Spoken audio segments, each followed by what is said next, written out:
15 Maret, Bapak Ibu yang terkasih di dalam Tuhan, Shalom. Kebenaran pada saat ini berjudul Mengukir Sejarah Tuhan.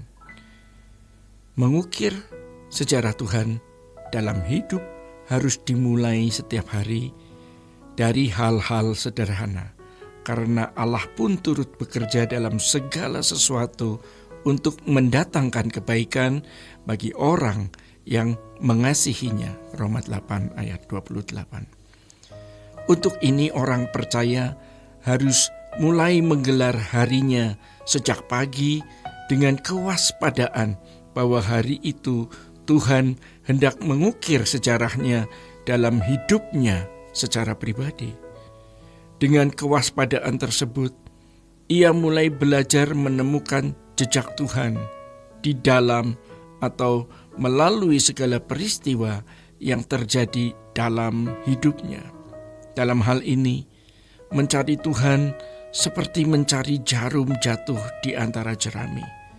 Rasanya sulit menemukan. Tetapi Tuhan berjanji, barang siapa sungguh-sungguh berusaha mencari Tuhan, maka Tuhan akan membuat seseorang menemukannya. Yeremia 29 ayatnya yang ke-13. Banyak orang menganggap Tuhan adalah pribadi yang murahan. Mereka tidak berusaha dengan segenap hati menemukan Tuhan. Faktor lain juga disebabkan adanya mental block. Seakan-akan yang dapat menemukan Tuhan hanyalah orang-orang khusus yang memiliki karunia. Padahal setiap orang harus menemukan Tuhan. Tidak menemukan Tuhan berarti kebinasaan. Orang yang mencari Tuhan berarti berusaha untuk melakukan kehendak-Nya. Segala sesuatu yang dilakukan selalu disesuaikan dengan kehendak-Nya. Harus diingat bahwa yang paling dapat mematikan Tuhan dalam kehidupan seseorang adalah dosa. Dosa di sini artinya ketidaktepatan dari apa yang dipikirkan atau direnungkan, diucapkan, dan dilakukan. Orang yang mencari Tuhan akan berusaha belajar mengenal pribadinya melalui tindakan-tindakan Tuhan dalam sejarah di Alkitab. Bapak Ibu yang terkasih di dalam Tuhan. Hal yang kedua yang paling bisa mematikan Tuhan dalam kehidupan seseorang adalah ambisi pribadi. Ambisi di sini adalah keinginan dan cita-cita yang menguasai hidup seseorang tanpa dikonfirmasikan dengan Tuhan. Apakah cita-cita tersebut sesuai dengan rencana Tuhan dalam hidupnya? Ambisi dan cita-cita seseorang sangat ditentukan oleh cita rasa jiwanya, yaitu apa yang menurutnya paling membahagiakan. Ia tidak memiliki hasrat menyukakan hati Tuhan, tetapi hanya mencari kesenangan diri sendiri.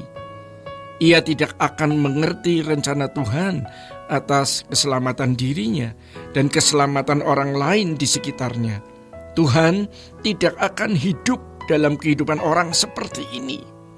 Pada dasarnya, mereka tidak serius dengan Tuhan. Mereka hanya serius dengan dirinya sendiri. Akhirnya Tuhan pun tidak peduli terhadap orang-orang seperti ini.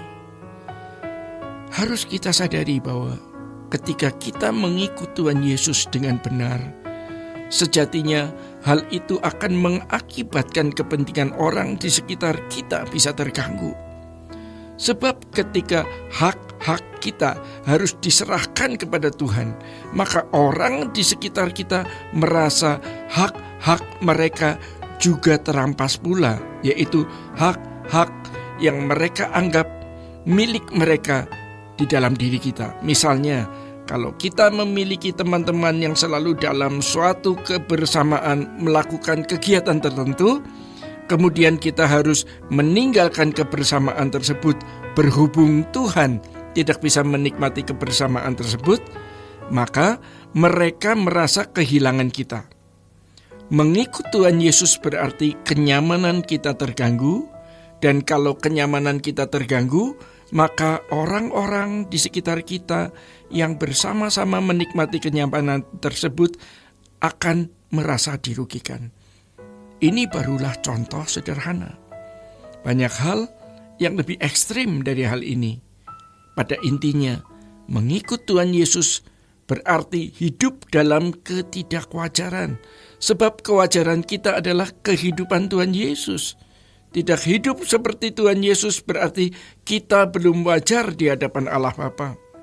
Selama ini, kompromi-kompromi yang dilakukan banyak orang Kristen telah memadamkan spirit Kristus di dalam diri kita.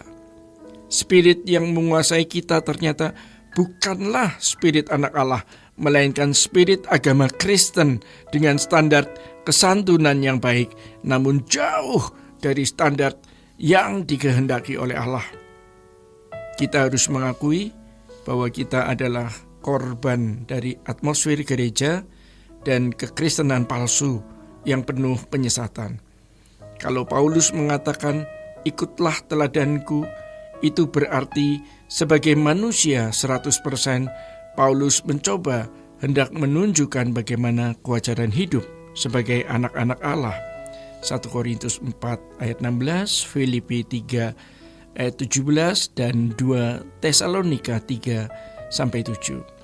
Bapak, Ibu, dan saudara yang terkasih di dalam Tuhan, dari tulisan Paulus kita bisa menemukan gaya hidup seorang murid Kristus yang berusaha mengenakan gaya hidup gurunya.